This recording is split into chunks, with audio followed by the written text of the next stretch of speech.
Hello. In the last lesson, we talked about electric charges. In today's lesson, we will see how we can make these electric charges move so that we get an electric current. Now, what is a current? A current is made possible by something flowing. When water flows, you got water current.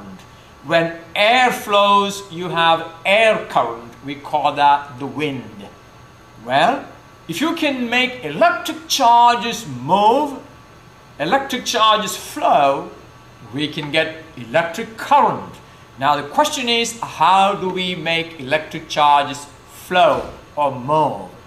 Now tell me, what will make this object fall when I drop?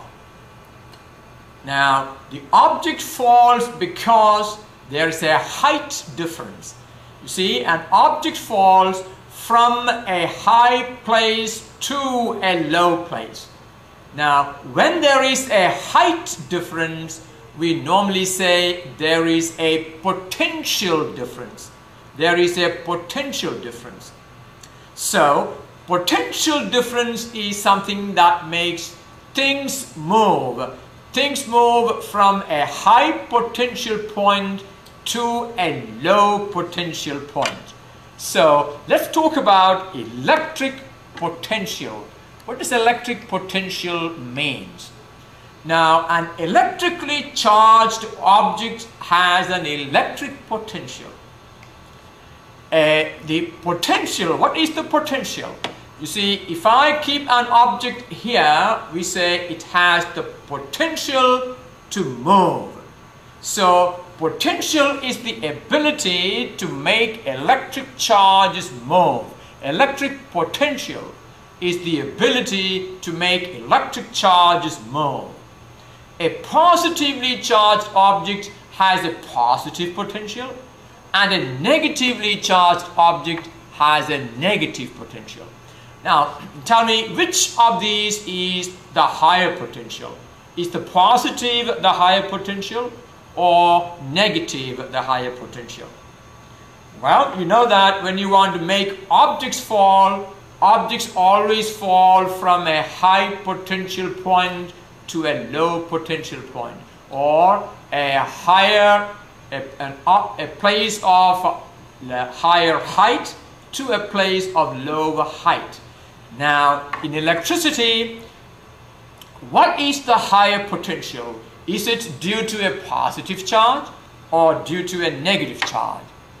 Well, you know, we defined a test charge as a unit positive charge. And therefore, when you talk about motion, we are going to look at how this unit positive charge is going to move. Now, don't confuse here. In electricity, motion is associated only with the negative charges because they are the ones that are free to move. But when you define a potential, we are going to look at our standard positive charge. So, a positively charged object has a positive potential, and a negatively charged object has a negative potential. Positive potential is regarded as a high potential, and negative potential is regarded as a low potential. That means if you place a unit positive charge near a positive charge, it will move away from the positive and towards the negative, from high potential to low potential. So a positive test charge moves from a high potential to a low potential. Well, let me show that over here. Now, if this is an object that is positively charged, then this has a positive potential, and if this is a negatively charged object, well, a positively charged object has a positive potential. A negatively charged object has a negative potential. So if I keep a unit test charge, let me keep a unit test charge over here. If this is the unit test charge, which way is it going to move? It is going to move away from the positive and towards the negative. In other words, it's going to move from a high potential region to a low potential region. Just like an object falls from a bigger height to a smaller height. Alright, let's take that away. Now, a negative charge on the other hand, if a positive charge will move from a high potential point to a low potential point, a negative charge will then move in the opposite direction from a low potential point to a high potential point. Well, unfortunately, in electricity, it is the motion of the negative charges that constitute the electric current. Is that right? Okay. Now, a positively charged object, if a positively charged object is connected to a negatively charged object. Now here I have a positively charged object. Now the positively charged object is at a high potential and a negatively charged object is at a low potential. What happens if you connect these by means of a conductor? What is a conductor? A conductor is something that has free charges in it. Free what charges? Is it free negative or positive charges? Free negative charges. So, look at this. This conductor has a large number of negatively charged electrons that are free to move. And when they are connected like this, these electrons will move from the negative to the positive. Now, from a low potential to a high potential. On the other hand, if positive charges were able to move, they would have been moving from a high potential to a low potential. Now, don't misunderstand here. What happens is when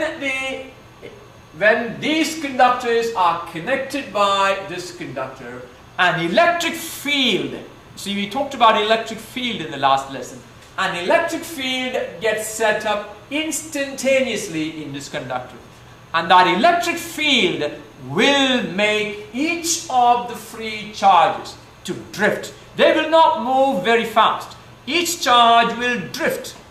Now, negative charges will drift opposite to the electric field. Remember, the electric field is from positive to negative. Alright, so the electron drift is from negative to positive, which is opposite to the electric field. Now, the drift of electrons in this way caused by a potential difference between the two objects. Now, you can see there is a potential difference here. Is that right? Because the positively charged object is at a high potential and the negatively charged object is at a low potential. And the potential difference, it is the potential difference between the two objects that sets these negative charges move from the negative to the positive. If there is no potential difference, electric charges cannot move. Now, the potential difference between the two conductors is similar to the height difference that makes water to flow from a high point to a low point. So in the same way, when you have a potential difference between two objects, one a negatively charged object, the other a positively charged object, and you connect them by means of a conductor, electric charges will flow or drift from the negative charge, from the negative potential to the positive potential, from the low potential to the high potential. So, alright? Now, let me see if I can show that to you. Give me a second. I will see if I can show that to you. Now, what I have here is, well, I have here, let me see if I can show you. I have here a little acid, and if I keep a copper plate, you see this is a copper plate, inside the acid, there is a particular property there.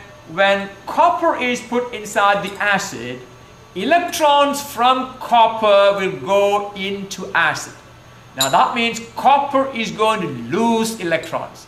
If copper loses electrons, it is going to have some excess positive charge. In other words, it is going to be a positively charged object. In the same way, if I have a zinc plate, now this is the zinc plate, if I keep the zinc inside the acid, zinc will take electrons. So what happens? In here, copper will lose electrons and the zinc will gain electrons.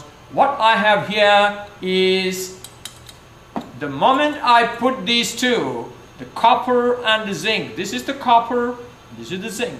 If I put them in the acid, let me see if I can get something to raise it up to show it to you. Alright, give me a second.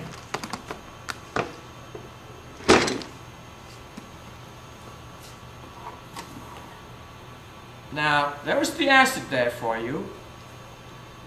And here is the copper electrode and here is the zinc electrode. I'm going to put it in there. And now, you can see I have actually connected these two using a conducting wire, and here I have a meter that measures. Can you see the meter measures? It is actually measuring the potential difference.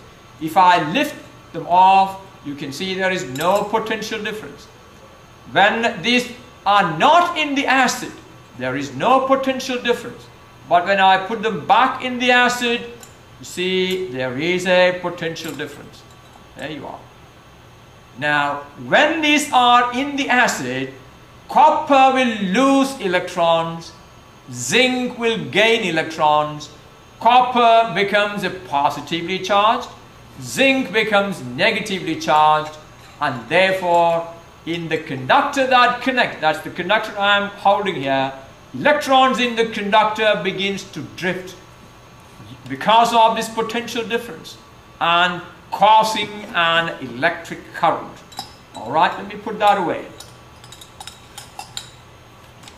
Now, such an arrangement is actually called an electric cell.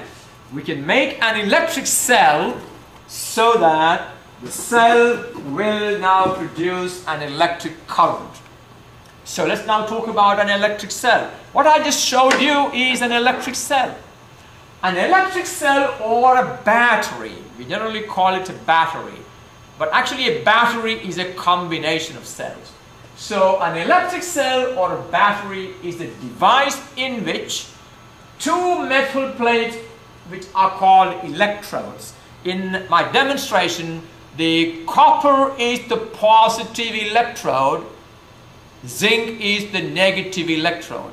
You see, because copper becomes positively charged, zinc becomes negatively charged. So a cell has two electrodes, a positive electrode and a negative electrode. And these electrodes are inside an electrolyte. The acid I used is the electrolyte. Now look at the diagram I have. This is exactly what I did. I have a copper plate and a zinc plate, and I put that inside dilute sulfuric acid, and I connected the two externally, and I measured the potential difference generated. And you can see the acid is called electrolyte. I want you to remember these terms. Now, these two metal plates are called electrodes. One is the positive electrode, the other is the negative electrode. And the acid is the electrolyte. So you got the electrodes, these two are the electrodes, and this is the electrolyte, the acid. And you have an electric current. You see, the electric current is caused by the flow of negative charges from zinc to copper, but the direction of an electric current is considered to be the direction of motion of a positive charge. You see, don't confuse it here, because we have chosen a positive charge as our test charge. Although it is the negative charges that are actually moving, the direction of an electric current is defined to be the direction in which a positive charge would move. So the direction of the electric current, therefore, is from copper to zinc. The chemical action between the electrodes and the electrolyte makes one electrode positive and the other negative. If the electrodes are now connected externally by a wire, the potential difference between the electrodes, I want you to be familiar with that term. It is the potential difference between the electrodes that makes electric charges move. Now, the potential difference will set up an electric field within the wire. It is the electric field which is responsible for the flow of charges, and that will cause an electric current to flow in the wire. Now, we represent a cell by this symbol. Watch the symbol. You got a long, thin vertical line represents the positive electrode of the cell, and a short, thin line represents the negative electrode. So the thin, long line represents the positive electrode or the positive pole, and the thick, short line represents the negative electrode or negative pole. So in the cell that I assembled here, the zinc is the negative electrode and the copper is the positive electrode. Although the current is caused by the drift of electrons, now watch this again, I said that already.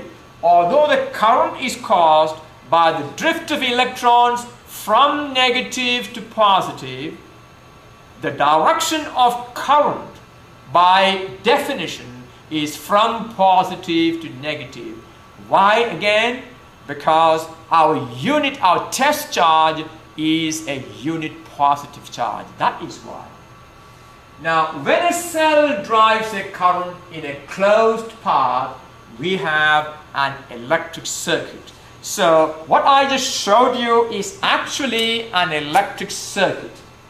So when you have a cell driving a current in an external circuit, you have an electric circuit. Now let me show that one more time to you. If I can lift this and bring it over. I don't want to spill the acid. Now here you have the electrodes.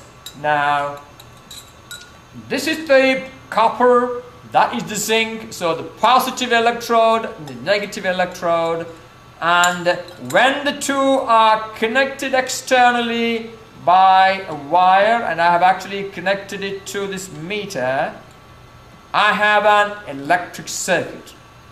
An electric circuit is a closed path where electric current flows.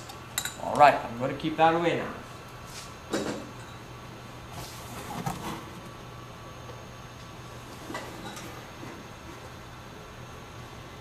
Alright. Now this is how we draw an electric circuit. This is a cell, and we allow the electric current to flow through an external load. You see, if you have a bulb connected, the bulb is the external load. Now this is something that we're going to call from now on a resistor. Alright, so we have the cell connected by means of a conductor to a load in a closed path. We have an electric circuit. Now the external conductor in which the current flows is called a resistor. So from now on we're going to call this a resistor, which has a resistance. A resistor has a resistance. In other words, it offers resistance for the flow of current. So this is our resistor. The current flows in the resistor. Now, a cell is connected to a resistor. Remember, by definition, the current is from positive to negative. So this is the direction of the electric current. Now, what is it that makes the current possible?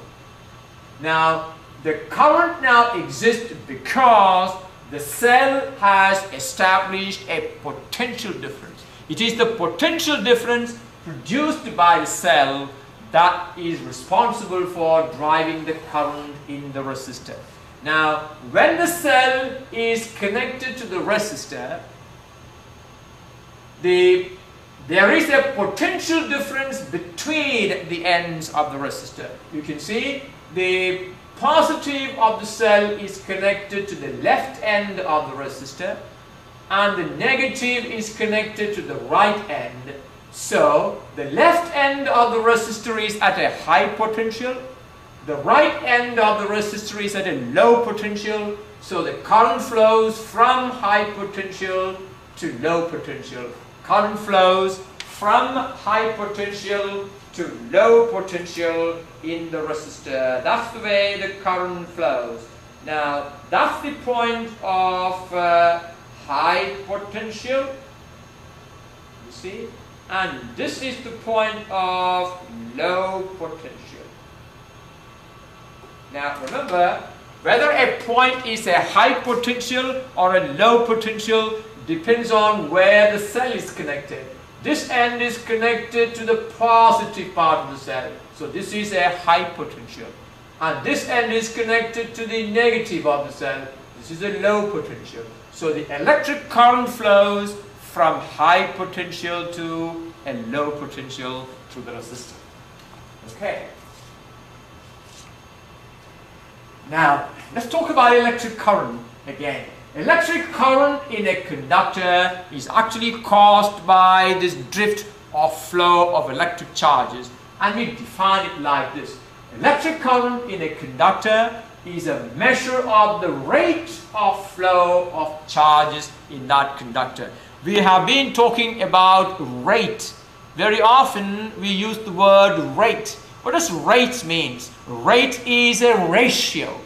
So rate of flow of charge is the ratio of charge to time. You see?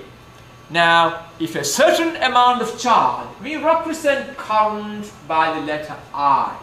So, if I have a cell connected to a resistor, a current I will flow in the conductor. And if a certain amount of charge Q coulomb passes through the conductor during a time t seconds. What is the definition of current again? It is the rate of flow of charge. In other words, it's a ratio of the amount of charge to the amount of time. So how can you write an equation for current? Current is the rate of flow of charge. I equal to Q divided by T, a ratio of Q to T. So I equal to Q coulombs divided by T seconds. Now, what is the unit of electric current? The electric charge is measured in coulomb, time is measured in seconds, therefore electric current is measured in coulombs per second, and we call it the ampere. The unit of electric current is the ampere. So what is an ampere? An ampere is a coulomb per second. Alright? Now, current is measured using an ammeter, and it is measured in ampere. Now, what is an ammeter? I have an ammeter here. This is an ammeter. You see that? You can see it is written out there. Now, it has got readings written on it, and depending on the position of this pointer, you can measure current using an ammeter. And we will do an experiment to measure current using the ammeter. Alright. Now here I have a picture of an ammeter measuring a current. How about potential difference? What is the definition of potential difference? I want you to listen to this and try and learn this. The definition of potential difference. Current flows in a conductor only if there is a potential difference between the ends.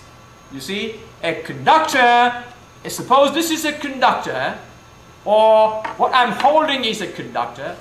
In order to make current to flow in this conductor, I have to establish a potential difference. Now how do I set up a potential difference between the ends of the conductor? Well, all I need to do is connect one end of this to the positive pole and the other end to the negative pole of a cell. The end connected to the positive pole will be a high potential point, and the end connected to the negative will be a low potential point, and the current will flow from a high potential to a low potential. So current flows in a conductor only if there is a potential difference between its ends, because charges only flow from high potential to low potential. Now, a potential difference can be established between the ends of a conductor by connecting it to a cell. Now here I have the diagram which is called the electric circuit. This is the conductor, just like this, and this is the conductor. One end is connected to the positive of the cell, the other end is connected to the negative. That means this end where I'm pointing is now at a high potential, and this is now at a low potential. A current now will flow in that conductor, and the direction of the current will be from a high potential end to the low potential end. Now, potential difference between the ends of a conductor can be measured using a voltmeter. Now, I have a voltmeter here. This is a voltmeter. You can see V written there. Potential difference can be measured using a voltmeter. Now, I have also another kind of a voltmeter. If you can, let me see if I can make it visible for you. Now, this is a voltmeter. Well, let me see if I can turn it on. This is a digital voltmeter. Well, there you can read. Alright, now if I connect this to an electric cell, let me see if I can connect it to an electric cell. Now, I have an electric cell here. I'm going to bring it over. Alright. Now, here is an electric cell. I'm going to connect it to this voltmeter. That is that's positive. So I will connect it over here, and this one over here. Now, what does the voltmeter read? It says 6.04 volt. That means this electric cell that I'm using, this is actually a bike battery. Now, this has got a positive electrode and a negative electrode, and the potential difference between the two electrodes is 6.05 volt. Now, I did tell you that potential difference is measured in a unit called volt. Now, what is a volt? So, potential difference is measured in a unit called volt, and it is a measure of the work done in joules to transport 1 coulomb of charge from one end of the conductor to the other. Now, alright, now listen to me and understand this concept. Suppose I say the potential difference between the ends of this conductor is 1 volt. What does it mean? It means to transport 1 coulomb of charge from this end to this end, you need to do 1 joule of work. 1 coulomb, 1 joule per coulomb is called a volt. So, the potential difference between the ends of a conductor is measured using a voltmeter, and a volt is joules per coulomb. If the potential difference between the ends of this conductor is 6 volt, what does it mean? If there is a potential difference of 6 volt between this end and this end, it means in order to move 1 coulomb of charge from here to there, the work done is 6 joules. 6 volt means 6 joules per coulomb. A volt is joules per coulomb. Now, potential difference is measured using a voltmeter and is represented by the uppercase V. When a cell is connected across a conductor, a potential difference V volts appears across that conductor, and this potential difference will drive a current I ampere in it. Now, in order to drive a current in this conductor, what do? I connect it to a cell. What will the cell do? The cell will set up a potential difference between the ends of the conductor. And it is that potential difference which will drive a current in here. Now, the current in the conductor can be increased or decreased by changing the potential difference. You see, if the potential difference is high, the current will be high. If the potential difference is low, the current will be low. That means there is a clear relationship between the potential difference between the ends of a conductor and the current that flows in it. Now, the relationship between potential difference and current is given by this law. It is called Ohm's law. Now, here I have a conductor. I connect it to a cell. Now, what will it do? What will it do when I connect a conductor to a cell? When I connect a conductor to a cell, the cell will set up a potential difference across the conductor. And I can actually use a voltmeter to measure that potential difference. Now, it is the potential difference that is going to drive a current in there.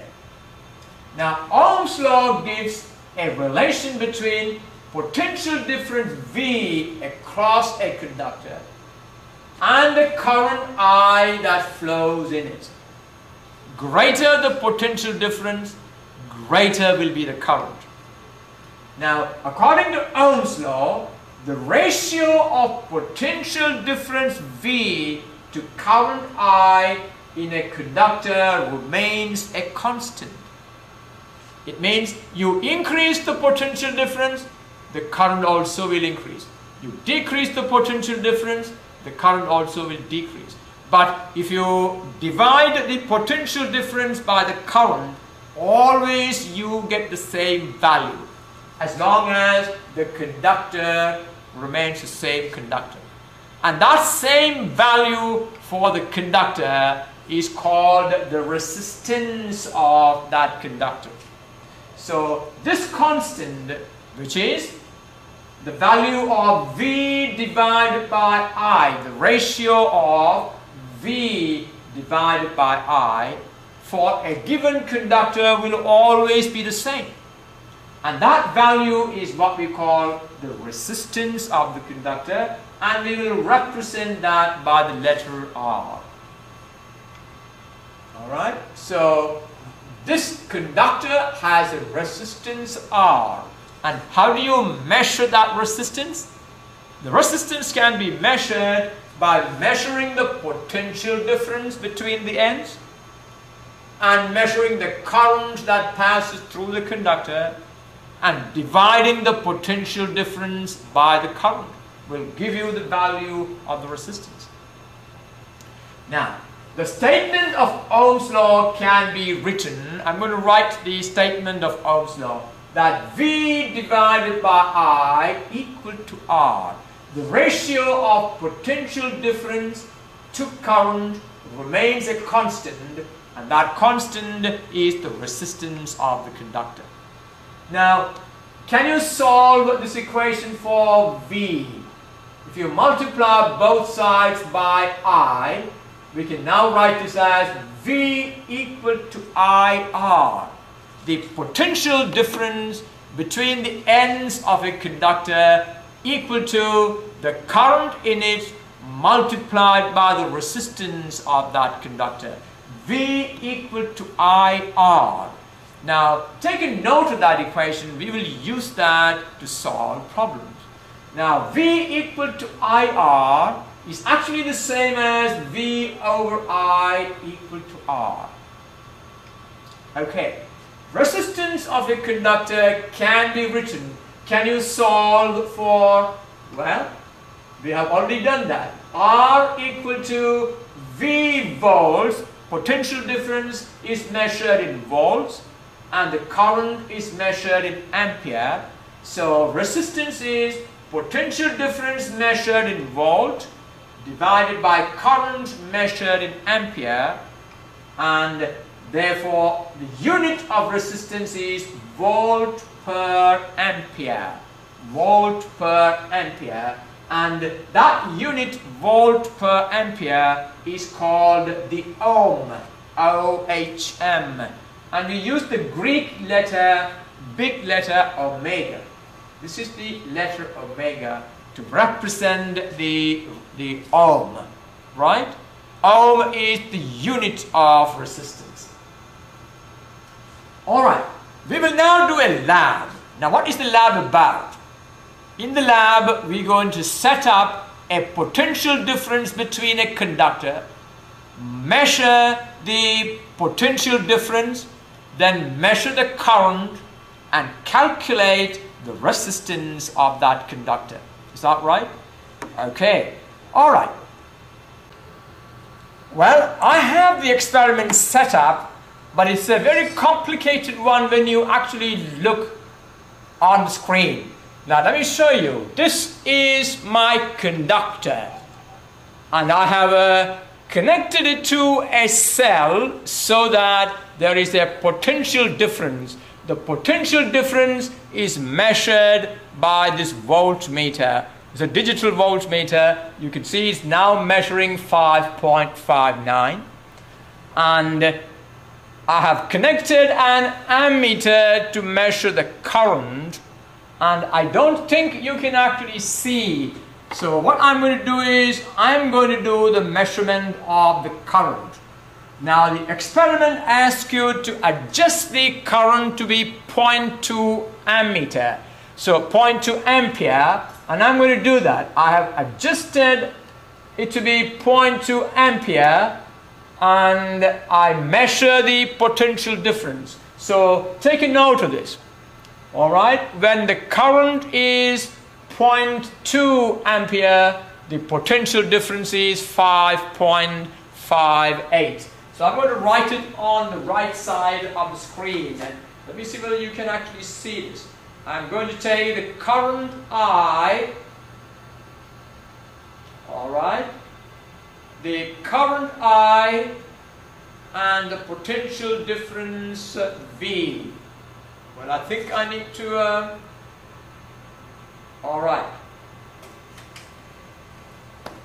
The current I is over here. That's the current I. I'm going to make a column there. The current I is 0.2 ampere and the potential difference is, what was the value? 5.58 or 5.59. Alright, now take down your values. You got a worksheet that is ready, I suppose.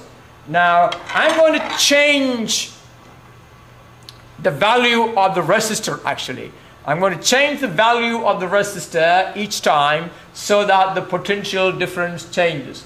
Alright, I'm going to now make the current 0.4 ampere. The current is now 0.4 ampere. The current is 0.4 ampere. What does the voltmeter read? The voltmeter, you are supposed to read the voltmeter. The voltmeter reads 5.33. Alright? Okay, let's now make the current 0.6 ampere. Let me see if I can do that.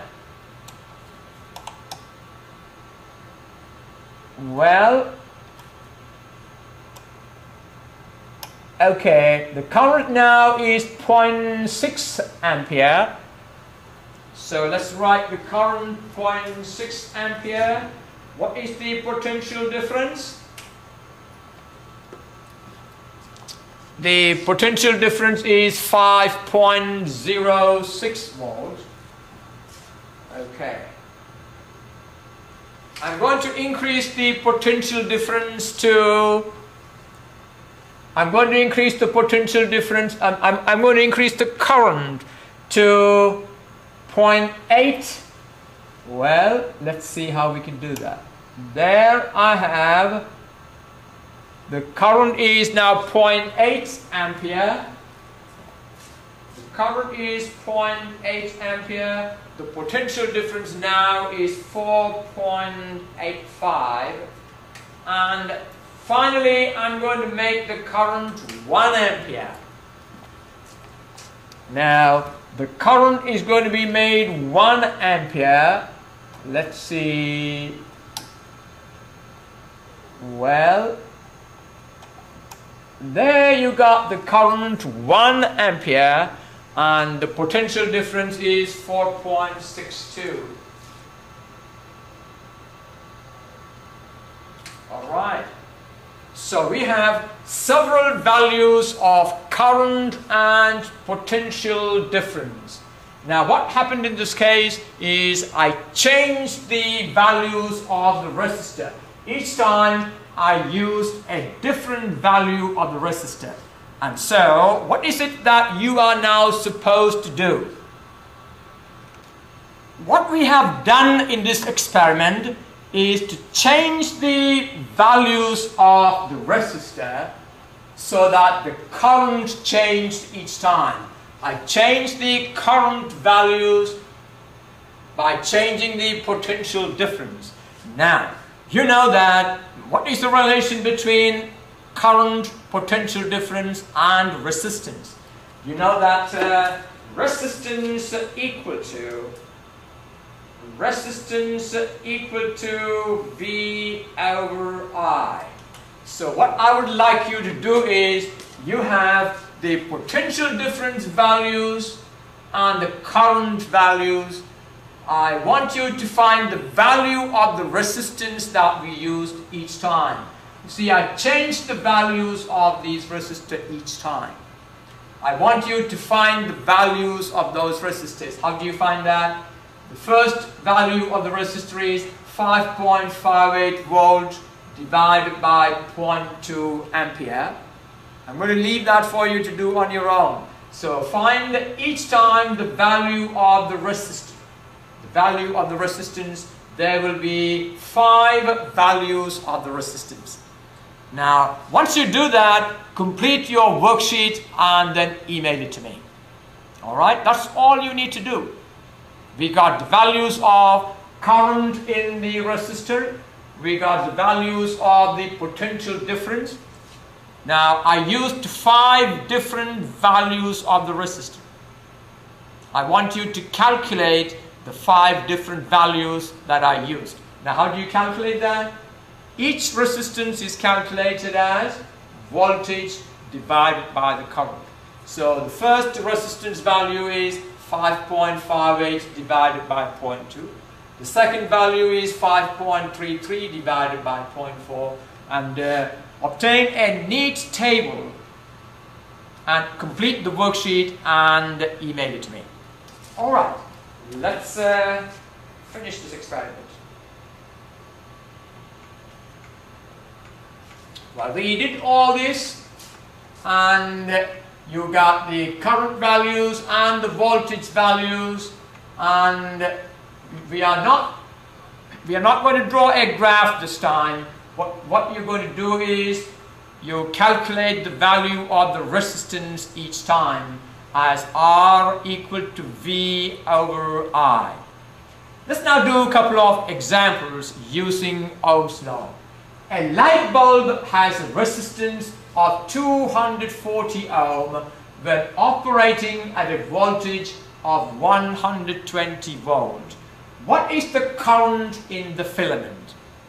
Now, you are given the value of the resistance, you are given the value of the voltage, you need to find the value of the current. Now, can you recall the relation between current, potential difference and resistance? What is the Ohm's law equation? Well, we have the resistance equal to 240 ohm, the potential difference is 120 volt, we need to find I. What is the equation we have? We have V equal to Ri, that is the Ohm's law equation. Okay, now can you solve this equation for I? We need to get I alone on one side. What do? Divide both sides by R. Okay, so we have V equal to Ri, divide the left hand side by R because we need to solve for I. So divide the left hand side by R, the right hand side by R, and R cancels on both sides. You can see therefore I equal to V over R. Is that right? Yes. That gives me I equal to V over R. V I know is 120 volt, R is 240 ohm, so that is 0.5 ampere. Alright, another one. What is the resistance of an electric heater which takes a current of 15 ampere when connected to a 120 volt supply? Again, pick the values that we know. We have the current is 15 ampere, yes. The voltage is 120 volt. We need to find the resistance R. We again start with the Ohm's law equation, V equal to Ri, and we need to find the value of R. Well, that's what we did in the lab. What is R equal to? When you solve for R, we get R equal to V over I. So R equal to V over I, that will be 120 volts divided by 15 ampere, that is 8 ohm. Okay, let's do one more. Find the potential drop across an electric bulb if the filament that has a resistance of 240 ohm carries a current of 0.5 ampere. So what are the things that we know? We know the resistance R equal to 240 ohm. We know the current I is 0.5 ampere. We now need to find the value of V. And that's the simplest to do. V equal to Ri and R equal to 240 ohm, I equal to 0.5 ampere. Therefore, V equal to 120 volts. You must be familiar with doing these kind of very simple problems. Now, let's talk a bit about resistance. A conductor has a resistance. Now, resistance of a conductor depends on what kind of factors. Now, this is a conductor. Now, the resistance of this conductor depends on what kind of factors. Resistance depends on the length. Tell me, if the length of the conductor increases, will the resistance increase or decrease? Well, if the length increases, the charges have to go through a very long conductor, the resistance will increase. So, as the length of the conductor increases, the charges have to move through a longer distance, and therefore the resistance increases. As the length of the conductor increases, the resistance increases. That means we can say resistance is directly proportional to the length of the conductor. Resistance is directly proportional. As the length increases, the resistance also increases. How about the diameter? Tell me, if I make this thicker, if the diameter is greater, will the resistance increase or decrease? Alright? I thought I heard someone saying resistance increases. Did you say that? Well, tell me, if there is a narrow corridor and a lot of people want to go through that corridor, and on the right side we have a broad corridor, now where is the resistance of flow of people easy? As the corridor becomes wider, the resistance of flow becomes easier, becomes less. So, if a conductor becomes broader, if the diameter of the conductor is bigger, the conductor will be much broader then. It will be much easier for electric charges to flow through. So, as the conductor becomes more thicker, the resistance is going to decrease. A thicker conducting wire has a larger cross-sectional area, and this makes it easier for the charges to flow through the conductor. And so we say a thick conductor has a lower resistance, and a thin conductor has a larger resistance.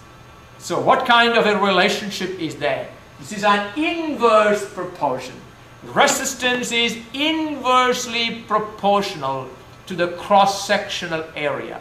As the area increases, resistance decreases.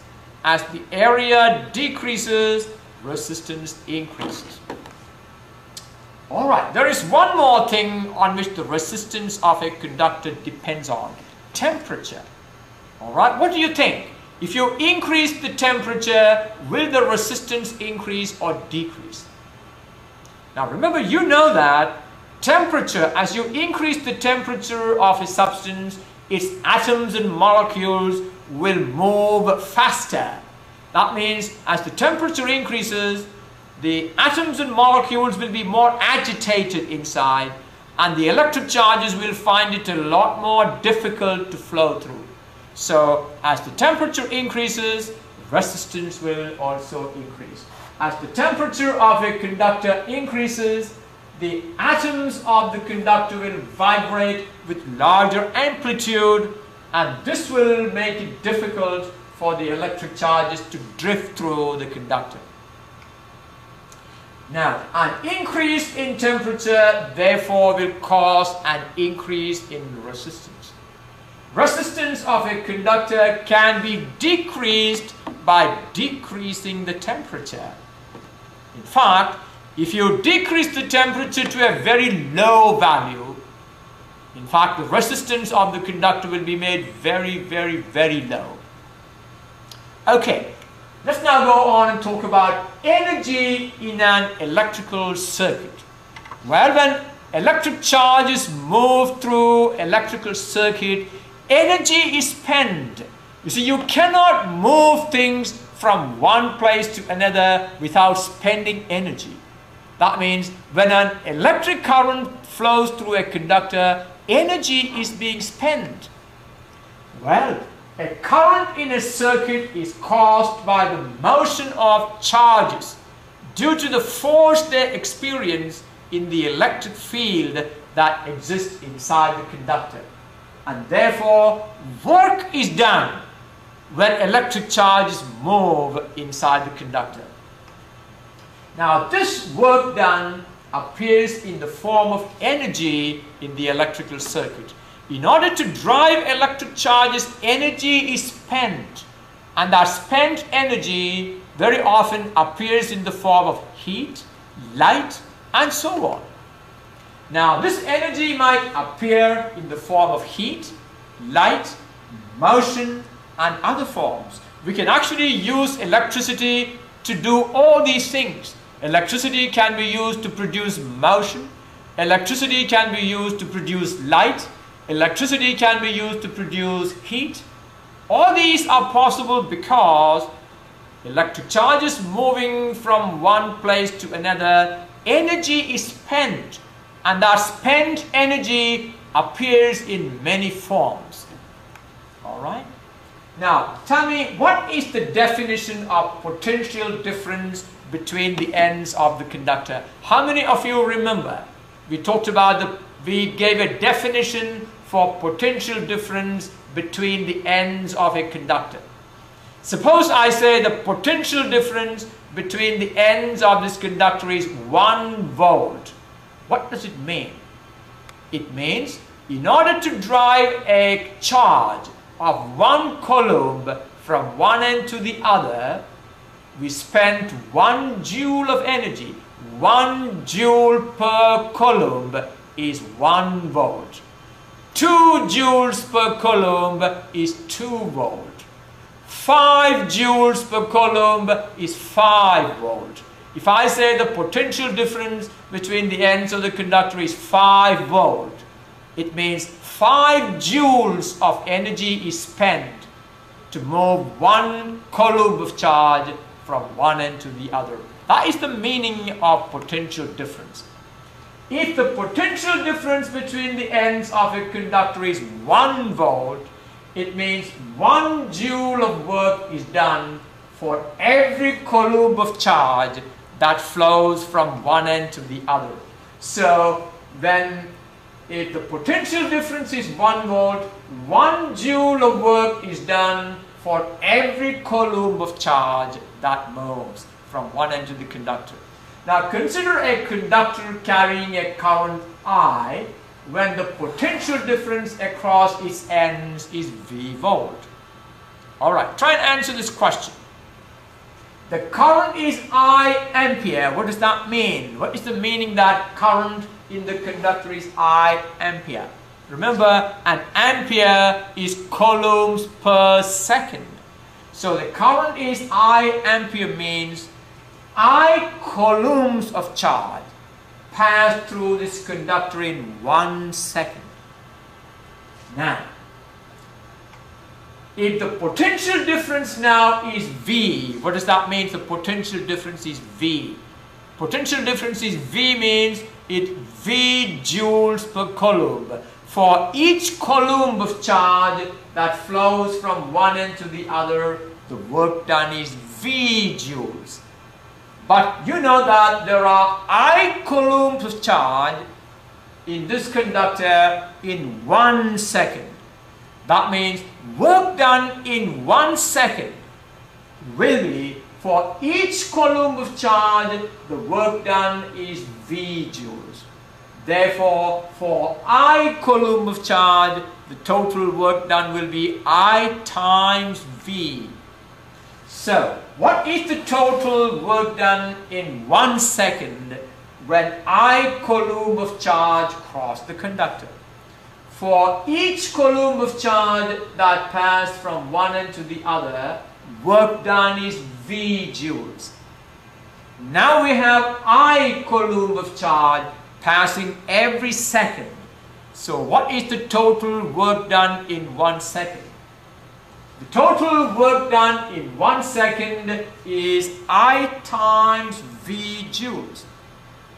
Now, this work done in 1 second is a measure of the energy converted from electrical to other form in 1 second. And this is called the power of the electrical circuit. Alright, I want you to learn that. The power of an electrical circuit is P equal to I times V. Power equal to I times V. The unit of power is called the watt. A joule per second. Unit of power is the watt. And 1 watt is 1 joule per second. Electrical power is measured in watt. Don't you go and buy a 60 watt bulb? A 60 watt bulb uses 60 joules of energy in 1 second. That is a 60 watt bulb. Alright. What did we say a 60 watt bulb is? Do you remember? What is a 60 watt bulb? Well, when a 60 watt bulb is turned on, it will use electrical energy at the rate of 60 joules per second. That is the meaning of a 60 watt bulb. Now, if it is turned on for 1 hour, how many joules of energy will it use? A 60 watt bulb, when it is turned on for, well, it uses 60 joules of energy in 1 second. So how many joules of energy will it use when you turn it on for 1 hour? Can you do that on your own? Well, you should be able to do that. The amount of energy used in 1 hour will be 60 joules per second multiplied by the number of seconds in 1 hour is 60 times 60. And that will be 21,000, is that right? 216,000 joules is the amount of energy that a light bulb, a 60 watt bulb, uses in 1 hour. That's a lot of energy. Let's do a problem. What is the current in the filament of a 60 watt bulb when connected to a 110 volt supply? Well, we need to find the current in the filament of a bulb when you connect the bulb to a 110 volt supply. Now, what are the given things that we have? We know that the power is 60 watt. We know that the voltage is 110 volts. Now, can you recall the equation for power we just obtained a few minutes ago? Power in an electrical circuit is voltage multiplied by current.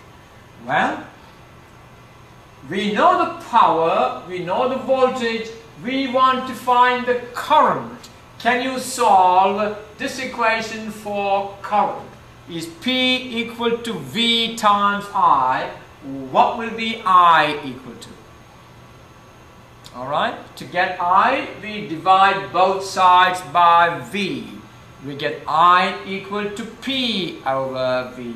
So we got P equal to 60 watt and V equal to 110 volts. Therefore, the current in the filament of that bulb will be 0.55 ampere. Now, I want you to take a few minutes and do the following. Alright? Now, this is what I would like you to do. The purpose of every electrical circuit is to supply the energy to operate various electrical devices. Is that right? Now, these are devices. Now, these devices are constructed to convert the energy of flowing charge into other forms of energy. For example, the energy of flowing electric charges can be converted to light, thermal energy, that is heat, sound, mechanical energy, that is rotation, and so on. Now, use complete sentences to describe the energy conversions which occurs in the following devices.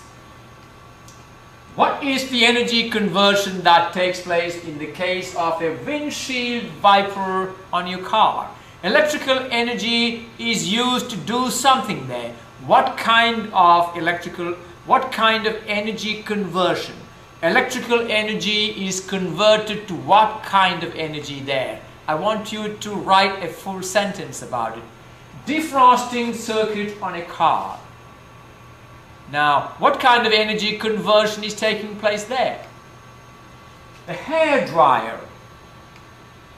Now, complete this and email it to me. Write at least one sentence each. You can write 2 or 3 sentences to explain yourself. Is that right? To explain to me what kind of energy change, electrical energy is changed to what forms of energy in each of these. Alright, let's now talk about what is called a unit of electricity.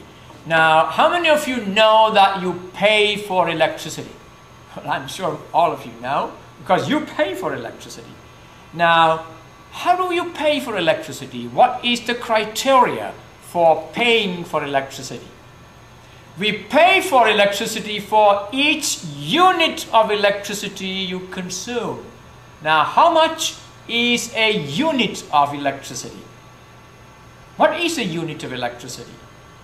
Alright, I'm going to explain a unit of electricity. Listen carefully. If a 1000 watt bulb, tell me what is a 1000 watt bulb?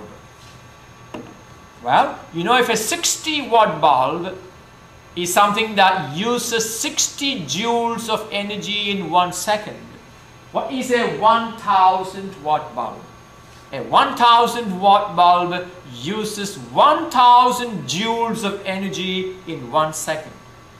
Alright, if a bulb like this, a 1000 watt bulb, is turned on for 1 hour, how many joules of electricity are consumed? This bulb uses 1000 joules every second. So, how many joules of energy are consumed in 1 hour? Can you do that? A 1000 watt bulb consumes 1000 joules of electricity in 1 second. And 1 hour contains 3600 seconds. Therefore, the amount of energy consumed by the bulb in 1 hour is 1000 joules multiplied by 3600, and that is, look at that, that's 3.6 million joules. Is that right? 1, 2, 3, 4, 5, 6. Yes, it is 3.6 million joules of energy are consumed by this bulb in 1 hour. And this much energy is what we call 1 unit of electricity. That means when you plug in a 1000 watt bulb and leave it on for 1 hour, that bulb will use 1 unit of electricity. Now tell me, how many of you know how much do you pay for a unit of electricity? Do you look at your electricity bill? It tells you how much they charge you.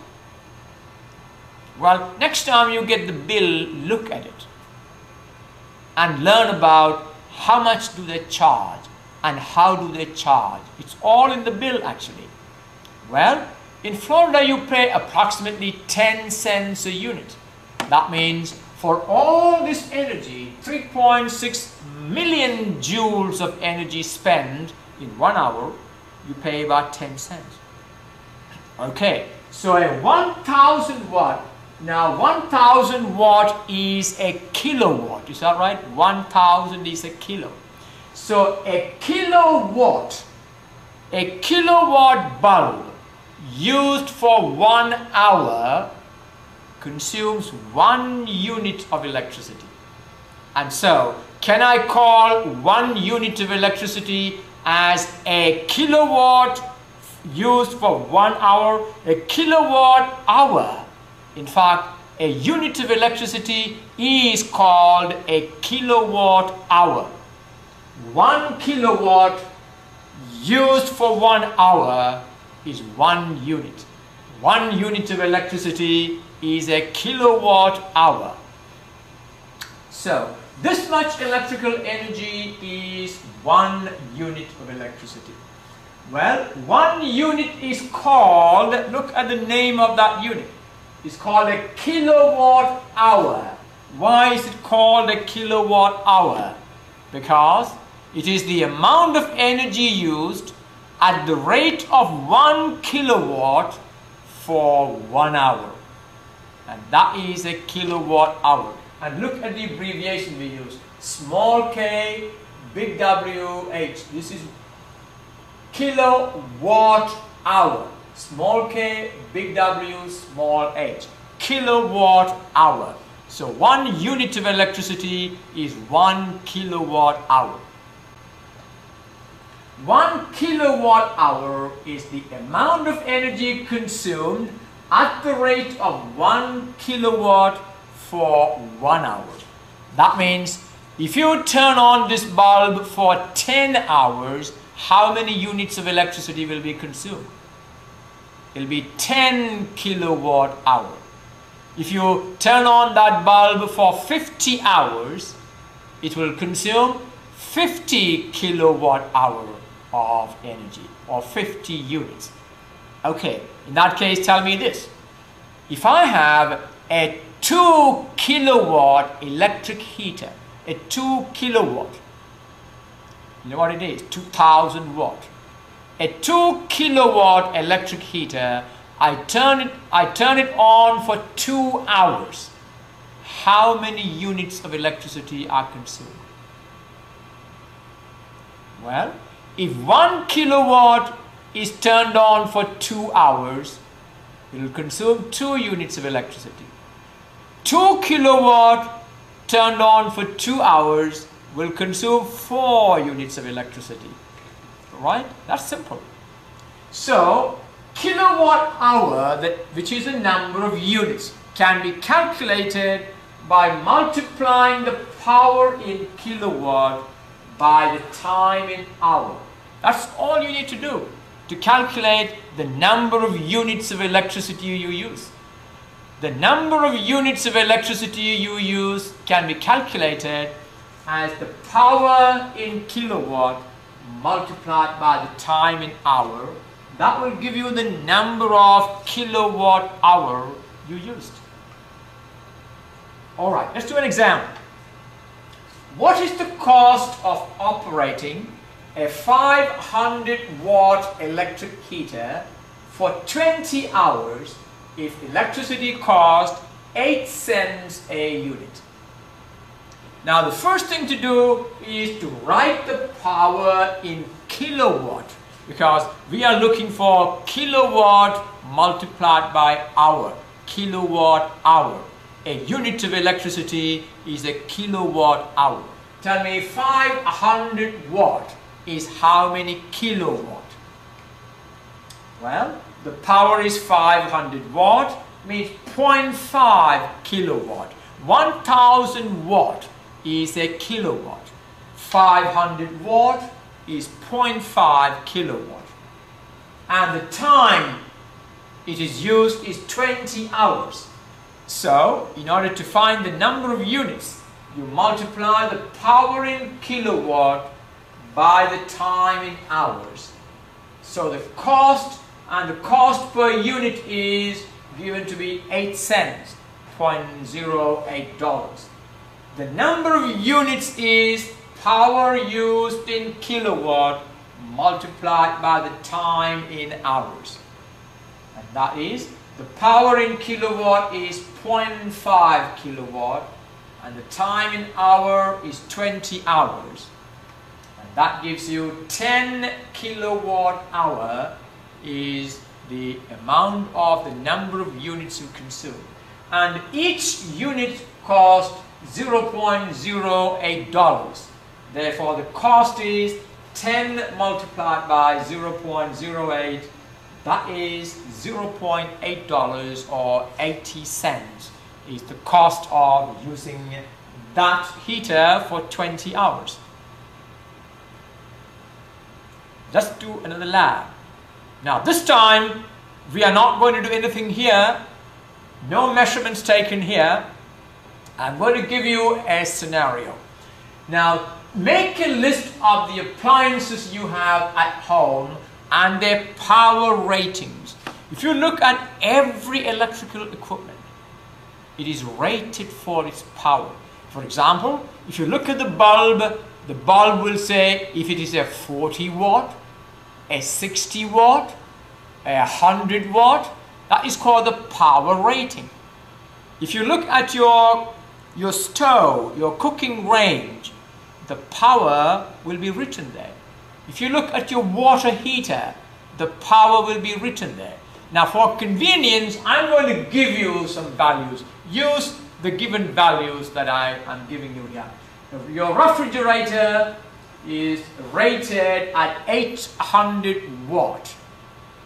Well, remember, before calculating the number of units, you've got to write the power in kilowatt. Alright?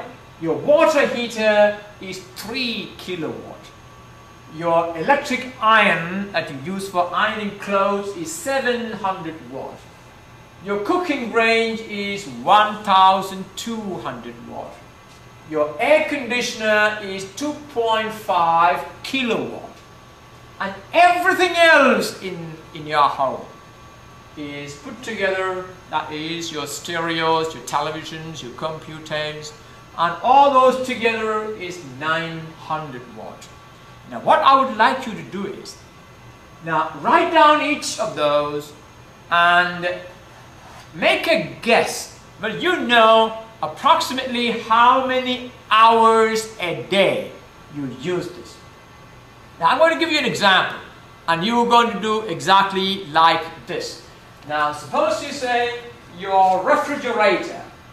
Now your refrigerator, alright, suppose, now most of you say the refrigerator is on 24 hours a day. No, it is not on 24 hours a day. There's a thermostat which turns it on and off. So on an average, a fridge turns on for about 10 hours a day. So if you say the refrigerator is used for 10 hours, now what is the power of the refrigerator? Power equal to 800 watt, and you need to convert that to kilowatt, that is 0.8 kilowatt. Now that means your refrigerator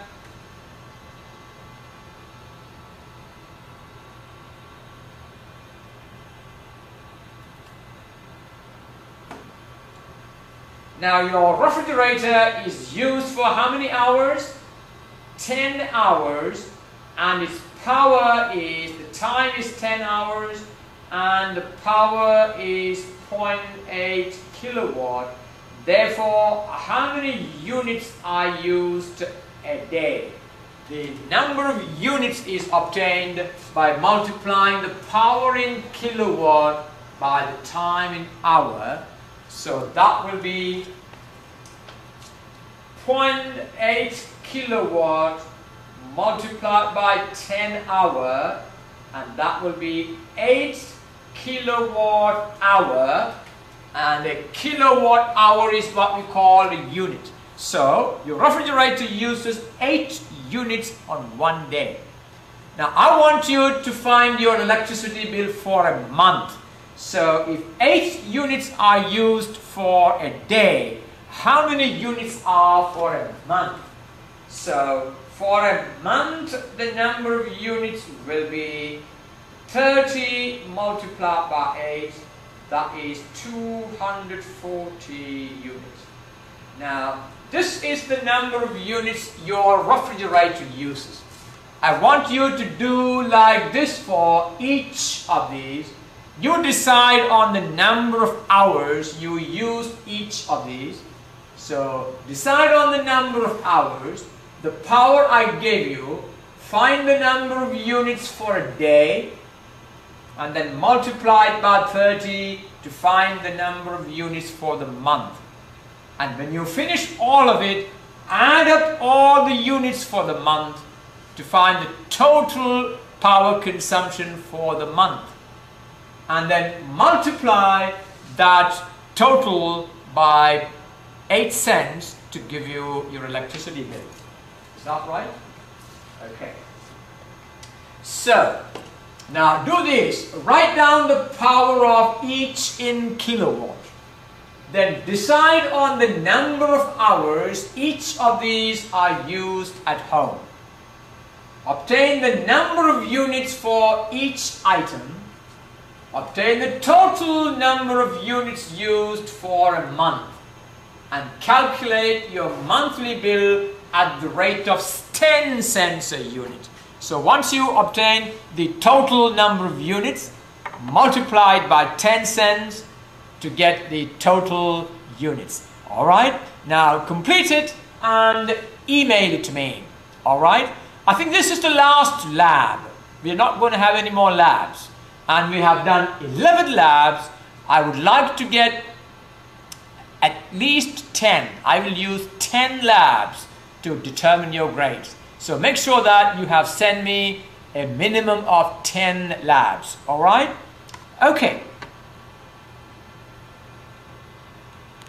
Now also include in your report this. Think about 2 ways you can cut down on power consumption and write a paragraph on each of those. You know, it is very important. I have been emphasizing in this class the need for conservation. Our resources are limited and there are 6.5 billion people in the world. Now, if we use up all our resources, what will we leave for our later generation? So we must be conscious about what we use, how we use it.